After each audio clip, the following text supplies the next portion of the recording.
Hello and welcome to a sort of special episode of Uncommon Sense today, a mini version of Uncommon Sense. Really pleased to say that we've had a visit here today at the Uncommon Practice from Nigel Williams. Nigel is the lead member for Economy and Regeneration at Wrexham Council. He's come to visit our offices and we just thought we'd grab this opportunity to ask him a few questions and see what his plans are for Wrexham and just get his views on business in general. So, Nigel, thank you so much for joining us. It's great to have you. Thank you. I guess to start, if you wouldn't mind, just giving us an overview of your role at the council and what is it exactly that you do? Yeah, hi John. Yes, I'm the lead member for Economy and Regeneration. So I'm a councillor. I'm in Wrexham, so I do have a ward which I look after as well. But I sit on the executive board, which is basically 10 members of Wrexham Council, and each of them have a portfolio that they look after, education, social services. Mine happens to be economy, so my responsibility is economy and regeneration. So main responsibilities are the industrial estates and the city centre, the events team, heritage, culture, tourism. So it's quite a quite a brief, isn't it? That is quite a brief. And how long have you been in the role? Coming in this role since May of last year, so about 18 months now as a lead member. So yeah, I'm enjoying it. It's a fantastic time for Wrexham, and I think it's great opportunities, to be honest. Yeah, I guess Wrexham has changed significantly. I mean, rapidly over the last few years. Is that something that you've seen? Definitely, to be honest. Obviously, there are things been happening in Wrexham for the last few years anyway. Obviously, we're going for our city status now, which is great. We were awarded that last year by Her Late Majesty. City of Culture, which we narrowly missed out on. And then obviously we can't get away from the Robin Ryan effect with them buying the Wrexham racecourse and the club. That's been fantastic for Wrexham and puts us on a national and international platform that really money couldn't buy, to be honest. And I think we're still pinching ourselves really. The spotlight is on us, and that's great. So we just need to make the most of the benefits that come from that. Yeah, sure. We've seen that. I mean, as a business ourselves, based in Wrexham, we are riding the wave, if you like, and it's brilliant. It's great to see that, and I guess with the Wrexham Business Awards that are coming up and all those other initiatives, it's brilliant for the city, and it's great, to see tourists coming to Wrexham. It's great. I'd like to ask you, because you, as you said, you're the lead member for Economy and Regeneration. So one of my questions, I suppose, is what are your sort of top priorities and goals in your role for local businesses? Okay, I look at my role as promoting Wrexham and the businesses. So I work very closely with the business team, which are based here in Red the Towers. I try to every month go out and visit 2 or 3 companies, just have a look what they do, or what product services they're involved in. We usually do a short press release after that. It's raising the profile of those companies. That's something I really enjoy, because I find that to be responsible for the economy of Wrexham, I need to know exactly what's going on with businesses, what challenges they're facing, and how we can help overcome those. So that's a big part of me, really, is raising the profile locally, nationally and internationally. Mm-hmm. So when you say understanding the challenges that they're facing, and I know that times are quite tough, with interest rates and all that kind of stuff. Times are quite tough for businesses, in particular SME businesses that we work with. Yeah. Could you give me an example, or could you summarize what you think are sort of the main challenges that businesses are facing at the moment from your discussions with that? Yeah, certainly. Obviously, when you say SMEs, there are various different sectors. So you have the retail businesses in the city centre. So for them, I would say the main problem they're having at the moment is still footfall. Obviously, I think historically that retail has struggled over the last few years with people not shopping online. That's a new phenomenon that isn't going to go away, to be honest. Also, COVID, the pandemic. I think some businesses have recovered, some still haven't. Some have gone by the wayside, which is very sad since then. We need to just look how we can help them. So trying to increase footfall in the city centre. So again, the city centre is one of my responsibilities under my portfolio, as are events. So I think it's important to try and bring as many events into Wrexham to attract local and national coverage to Wrexham to try and drive footfall. We recently held the Tour of Britain, which was fantastic. Went down really well, to be honest. Very popular and brought national coverage to Wrexham when people come in. So I think we need to have the correct city centre. It has suffered over recent years, but if we can try and make it a more pleasant environment to come in, then footfall will naturally come with that and help businesses. And then if you're looking down the industrial estate, and Wrexham here or the other industrial estates, as in Fly, Vauxhall, one of the main issues they're having at the moment is actually power supply. Right. It's something that wasn't on my radar, and actually most businesses until the last 12 months. I think we all think as consumers you flick the switch and the power's always there. But I know some of the larger companies, especially on Wrexham Industrial Estate, are looking at expansion plans, and then when they look at the grid of what the allocation of power is now to what they do need in the future, they're finding there's a shortage there. So we're currently having discussions with the providers to look into how we can increase the power supply. That's something that doesn't happen overnight. There are major infrastructure changes which will need to come with that, and you can be looking at potentially a couple of years, to be honest, for some of those problems. Also, the workforce. Talking to businesses like around these companies that are all struggling with workforce, be that unskilled or skilled. So obviously we're trying to work with colleges, universities to highlight the sort of skills that are needed. We also have some fantastic advice services within Wrexham Council.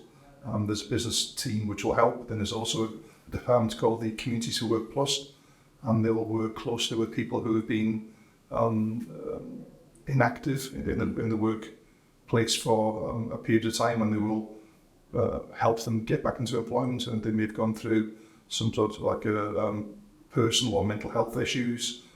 They can just lost their competence, really. So there are plenty of jobs out there. It's just tailor-making, getting the people into the right jobs for them. So there's lots of help as well. So if I'm a small business owner, because I'm conscious that the power supply issues, I'm guessing, are affecting perhaps larger businesses, maybe not, maybe I'm generalizing. But if I'm running a smaller business, what support is there available from the council or from you? What can I do if I'm a small business owner if I need some help? In fact, at the moment, the small businesses aren't being impacted as much. It's more the larger companies. We're looking for expansion plans at the moment. There seems to be enough power.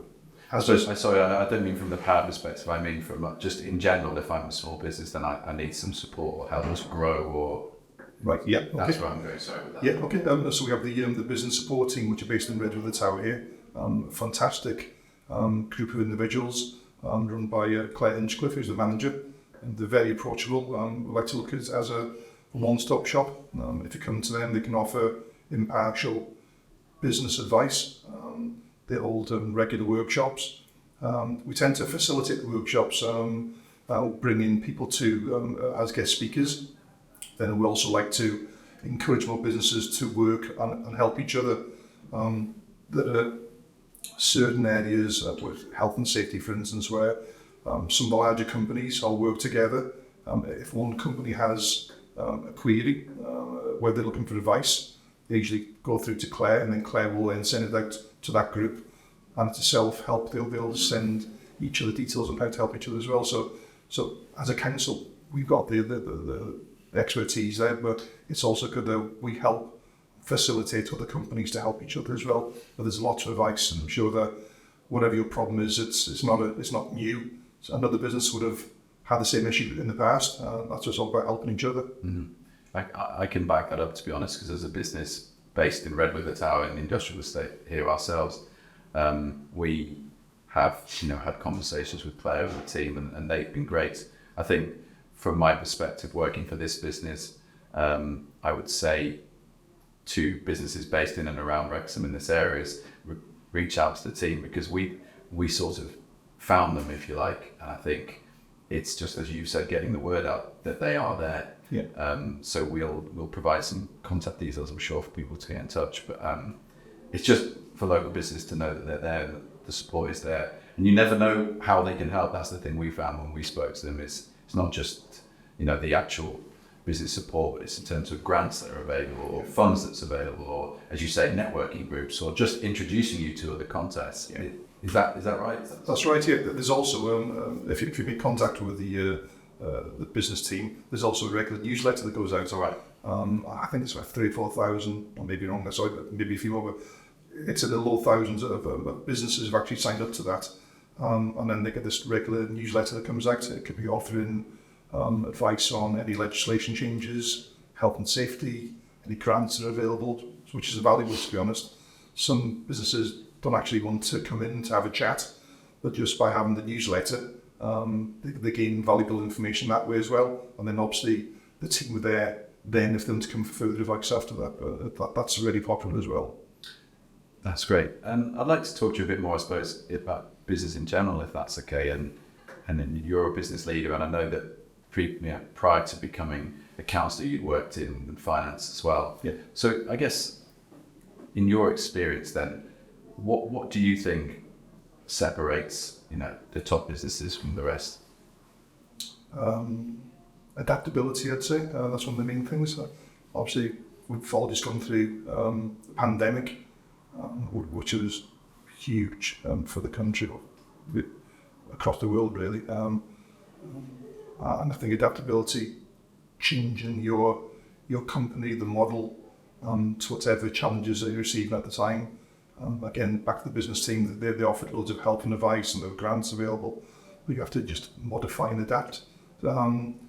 Companies as in the industrial estate, or even businesses in the city centre, as I mentioned earlier, the high street's changed. Perhaps a product or service that people may have popped into once, now they do online. So it's just diversify and change to whatever the market requires. I can't stress enough how important that is. That's a really great answer, because I'm just thinking about some of the guests we've had on the Uncommon Sense podcast that we run. We recently interviewed Caroline Platt from Platt's Agriculture, a big business based in Clyde, and they are the blueprint, if you like, of a business that did exactly that. Came out of COVID with a whole new business, transport arm. Yeah. And I guess that's sort of what you're saying, really, is having that ability to diversify. Thinking as well, we interviewed the managing director of the ice cream farm recently. Obviously not based in Wrexham, but local business. Exactly the same, constantly adapting and diversifying. So yeah, really, that's a really interesting answer. Thanks for that. Are there any sort of particular from you meeting businesses and going around the area? Are there any sort of success stories that you can share, or have you seen any top innovations in the region that you could share with some of our listeners and viewers? Yeah, I'm Wrexham born and bred, and I'm really proud of lots of businesses that have come from Wrexham, to be honest, and be from a small SME to what is now large national companies, some of which are household names. I'll just mention a couple. There's a small cafe on Charles Street in Wrexham, which I'm sure most people would know, called Toast. It's their 1 year anniversary this week, and Cllr and husband run the small cafe. It's well worth a visit, I'll say to you. And in their first year of trading, they've won the Wales Cafe of the Year, which is a fantastic achievement in the first year of trading. Just because they're the personal service, it's very friendly as you go in. All the products, they're all locally sourced, and that's what people are looking for nowadays. So you got something small like that, and then you got other larger companies like Moneypenny, based in Wrexham. Again, started from very small roots, above in an office above a shop all those years ago. Now they've got a huge unit based in Wrexham, and they employ a lot of Wrexham people. It's pretty unique, the service that they provide, and now they subcontract, then they offer their services to some large household names. You've got the money, that's Moneypenny, then you've got Network Sports. Yeah. Again, Alex started selling cricket bats from his bedroom. Again, a fantastic business. If you look now, I think you can almost see his building from space. It's that large, to be honest. It's a bit of a joke. But with Alex, it's huge. They've diversified again, changing to market trends, and another huge success story. So again, I think it's full of innovators and people, in Wrexham who come with some great ideas, to be honest. And I'm proud to be from Wrexham and work alongside and help these business partners. It's great, to be honest. And I'm really pleased that you shared the two spectrums, if you like, because I think you've got the Networld Sports and the Money Pennies of this world. You're right, great local business. We can see Networld Sports out of our window from here. Great businesses, well known, but then the lifeblood, if you like, of the economy and of the region is those smaller businesses. Like you said, like Toast. That's a brilliant example, and thanks for sharing that. It's great because there are so many businesses like that. I could go on all morning, to be honest. Yeah. I've got a list of businesses who have done really well. Some established, been here for years and years, but also new businesses as Toast in the first year and how they win awards already. So that's brilliant. That's a great story. Thanks for sharing that one. I was just wondering if there are any sort of upcoming projects or infrastructure projects or developments that you're able to share that you're working on in terms of regeneration or innovation in the region. Is there something that you could share? I can briefly touch on some, obviously, because there's certain things that confidentiality and things projects we're working on. One of the largest is the Gateway project, which I'm sure people will be aware of, which is basically as you're driving along Mole Road, so from the racecourse, which is the redevelopment of the cop stand, which everybody is excited and talking about. But then also leading on from that, as you cross the bridge where the train station is, the whole development of that area there. So we're looking at a mixture of retail, we're looking at a hotel for the area, office accommodation. So that's one big exciting one. We've also, the executive board signed off a few months ago our placemaking plan. So placemaking is a concept, a vision of how we see Wrexham City Centre and the surrounding areas over the next few years. So again, this is all about regeneration of the city centre. So the plan starts from the Mole Road Gateway and goes all the way down through Wrexham, Regent Street and other outlying areas. So the first stage that we're looking to implement, there's actually a consultation at the moment. That's running for 3 weeks. That's about the regeneration of the High Street. Exciting plans. So please go along to the consultation for people who are viewing now to have a look, and all the dates and times online where you can go and give your input. But we're looking to change the look of the High Street. So after a certain time, late morning, will be pedestrianised. So they'll be having more of a cafe culture, as we're having Lord Street at the moment, where it's nice to have the Portuguese and the Polish restaurants with dedicated outdoor seating areas. So looking to have more of a cafe culture there, where pubs, restaurants and wine bars will have dedicated outdoor seating areas for eating and drinking. Then we're also looking to rejuvenate that area by pedestrianising late morning to have more street markets and events in that area. So that's really exciting, to be honest. I'm looking forward to that. I know there's a lot of talks here. We've seen these plans before, and it's not going to happen. But I can assure viewers that we're aiming for Easter next year, if all goes to plan, to start that. The green infrastructure, I touched earlier on the problems with the power supply, especially for the industrial estates. So we're looking at solar farms. There's a few of those in the pipeline. Some have already been to planning, some on the verge of going to planning, so that will help with the green infrastructure and the electricity. Hydrogen, that's a huge thing at the moment, to be honest. Obviously, we're all looking at our green credentials, electric vehicles, things, but I think also another untapped market is the hydrogen. Right. Certain areas of the UK have already begun to embrace this more. So that's something we're looking to get more within Wrexham and our surrounding counterparts like Flintshire. We're looking to work with them. So I can't go into much detail at the moment, but that's lots of plans that we are working on with partners. No, that's really interesting, the hydrogen thing in particular, as you just mentioned, because you're right, there are other areas in the country and in the UK who are already sort of taking the lead on that, but that's really encouraging to hear you share that you're looking at that as an area of growth. So thanks for sharing those plans. It's great, especially what we're saying about the high street, because I think you're right. If you want to get people back to the high street, you've got to create an experience that is nice and that's going to make them want to go. So that's really interesting. Thanks for sharing that. Okay. Talking about the industrial estate then, and where we are one of the largest in Europe, I was just interested to get your thoughts on how you think we can bring Wrexham businesses together. I know that there are some networks, great networks already existing out there. Wrexham Business Professionals is one that we're part of, and the Wrexham Business Awards has been a great idea, and the ceremony this year.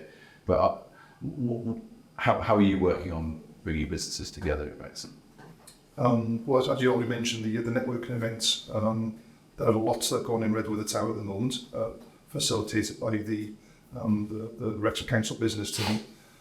So there are lots of those that tend to be specific to different sectors or different issues. So like there's a health and safety one, there's a net carbon zero. So that's all about bringing people to work together and bring guest speakers in. And it's a good chance to businesses to share best practices and ideas with each other. Earlier this year, we had a networking event in conjunction with the MDA, the Mersey Alliance. We're looking to hold that in Networld Sports. That was a fantastic event, especially after coming out of COVID. That was a regular event before COVID hit, and then things obviously, went quiet. We couldn't pursue those anymore. This is the first big launch again we held in Wrexham. There was over 200 businesses attended, to be honest, and it was fantastic, really good buzz, positive feel. Nice to be back, sort of attitude from businesses. We had lots of stands and stalls that people can go and have a look at products and services. We had various guest speakers on the day, and we're looking to do more of those again. We've also got the City Centre Network, which is something new that we implemented in the last 12 months.